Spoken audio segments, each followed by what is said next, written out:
Hello students, today we are starting with new chapter in a biology class 12 new syllabus, that is chapter number 6, plant water relation. Today is the part 1 of this chapter, that is plant water relation. Okay, so let us start with the introduction of the chapter. In this, plants obtain varieties of substances like water, minerals, nutrients, food, gases like O2, CO2, oxygen and carbon dioxide from its surrounding. So various things are obtained by plants from their surroundings. Okay. Productivity in plant is mainly affected by non-availability of water. That means if all the other things are more or less something is missing, then plant can adjust. But the productivity of plant is mainly affected by non-availability of water. We can say that water is considered as a very important molecule. Plant cannot survive without water. It constitutes about 80 to 90%. Okay, or we can say that 90 to 95% of the water is present in plants. Okay, plant tissues contain about almost 90 to 95% of water. We can say that more than 50% of woody species are having 90 to 95, 80 to 90% of water in it. Okay, almost much amount of water is present in plants. Water is an essential for life. Okay, it is very essential component of our life. It covers 2/3 of the earth's surface and every living thing is dependent upon it. So we can say that water is very much necessary for life. The human body is comprised of over 70% of water, and it is a major component of many body fluids including blood, urine, saliva, etc. Water helps the cell to maintain turgidity and shape. Okay, water is the major component and it helps the cell to maintain the turgidity and shape. What do you mean by turgidity? Turgidity means the word turgid refers to cells or tissues that are swollen from water uptake. That means when plant cells uptake the water, they get swollen, and that condition when the cells are swollen, that is called as turgidity. That is called turgid cells. Those cells are called as turgid cells. And when this water is released out of the cell, such cells are called as flaccid cells. Okay, there are two new terms for you all, that is turgid and flaccid. That means when we pour the water, when the cells absorb this water, the fully absorbed cells with the water, the fully swollen cells are called as turgid, and when this water is released out of the cell and when the cells become flat, those type of cells are known as flaccid cells. Okay, so here we have completed the introduction part. Now we will start with the properties of water. Okay, properties of water. Let us study one by one the properties of water. It is in liquid form at room temperature. Okay, water is present in liquid form at room temperature. So you all know when we keep the water at liquid, when we see the water at room temperature, it is present in the form of a liquid. You can see this. Okay, liquid form. Second property is it is the best solvent for most of the solutes. Okay, it is the best solvent for most of the solute. We can say that it is a universal solvent. Okay, water is the universal solvent. Most of the things are able to get dissolved in water. Okay, so it is one of the most and best solvent for the solutes. Now what is solvent, what is solute? So let us see here. A substance that dissolves in solvent is known as solute. So here consider this is a salt, this is known as solute, and this is water, it is known as solvent. we can dissolve the salt in the water, and the salt, when dissolved in water and completely when it gets mixed in it, it is known as solution. It is known as solution. So this is solute, this is solvent, and this is solution when salt is completely dissolved in water. And in such a way, in this way, same way, water is known as universal solvent. That means many things are getting dissolved in it. Okay, it has capacity to dissolve many of the things. So it is known as universal solvent.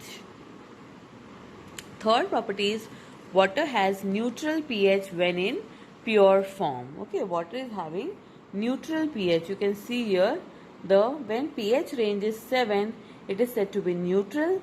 When it is less than 7, it is said to be acidic.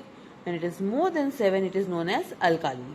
Okay, but the water in its pure form, it has neutral pH, that is 7. Okay, pure water pH is 7. Fourth property is water is a good transport medium. That means water is the best transporting medium for dissolved minerals and food molecules.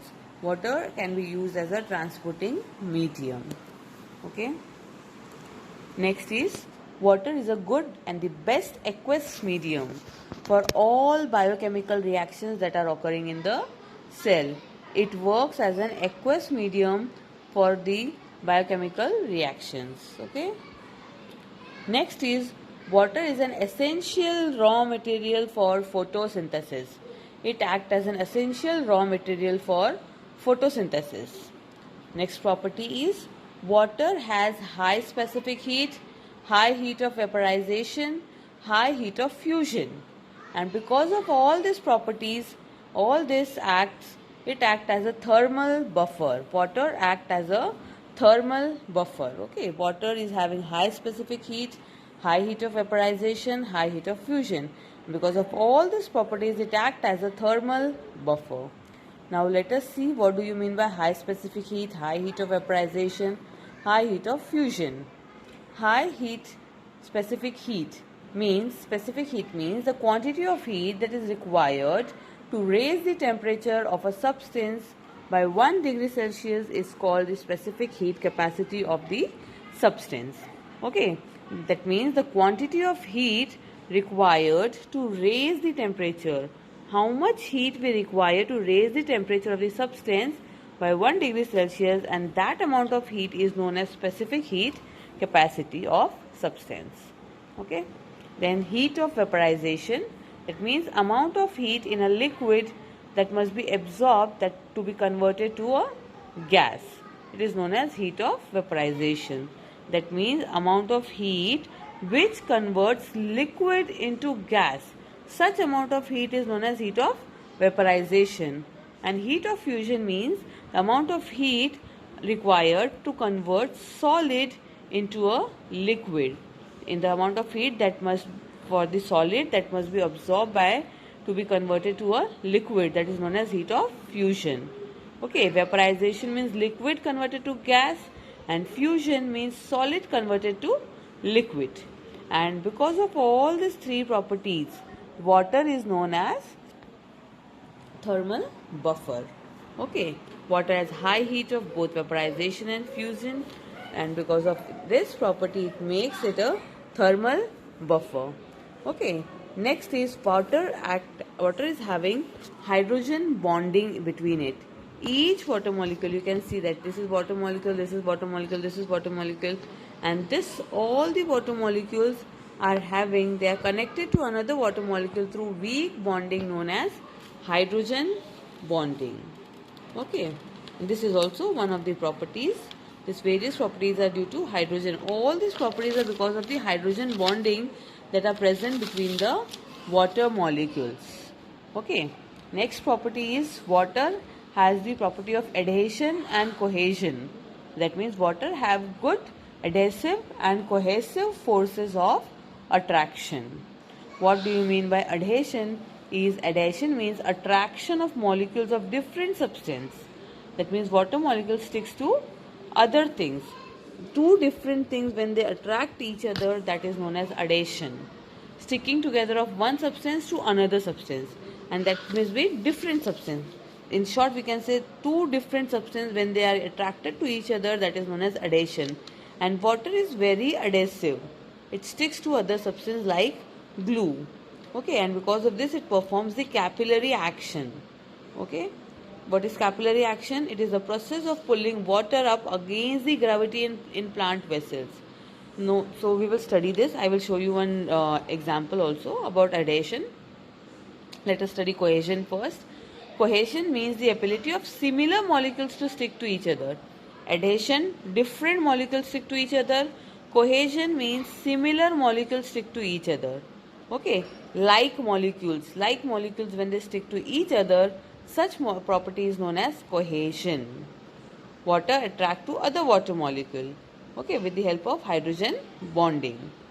Now, because of adhesion, I told you adhesion, it causes capillary action. Now you might have seen very big plants are there, and water is absorbed by roots. How this water will reach to the other parts of the plant? So this is possible only because of the adhesive property, and that is also because of the capillary action, which gives water the ability to climb the structures. Because of the adhesive, the non-different molecules, okay, different molecules attract each other. The molecules that are present above in the trees, they attract the water molecules that are present in the roots, and then the water travels up, and that is to against gravity. And such action of water against to climb the structures against the gravity is known as capillary action, and water possesses this property. So it is therefore considered a significant molecule. Okay, water is considered as a significant molecule that connects physical world with the biological process. So this question is very important from your exam point of view, that is properties of water. At least 5 to 6 properties you have to by heart, student. Very simple property, I repeat, water is present in the liquid form at room temperature, first property. Then second property is water is having a neutral pH. Third property, water is the best solvent. Okay, it is the universal solvent, we can say. Then fourth property, water is used as a transporting medium. Next property, water is used as a best aqueous medium. Then it is the raw material for photosynthesis. Okay, so in such way you have to remember small properties, at least 5 to 6 properties for your examination process. Okay, examination. Okay, this question can be asked for 3 marks, properties of water, or 2 marks, that is properties of water, can be asked. You have to write minimum 2 marks. For 2 marks you have to write 4 points, and for 3 marks you have to write minimum 6 points in your answer. Small properties you need to by heart, students. Okay, so that's all for today. We will stop here. Thank you very much. We will continue this chapter in our next lecture.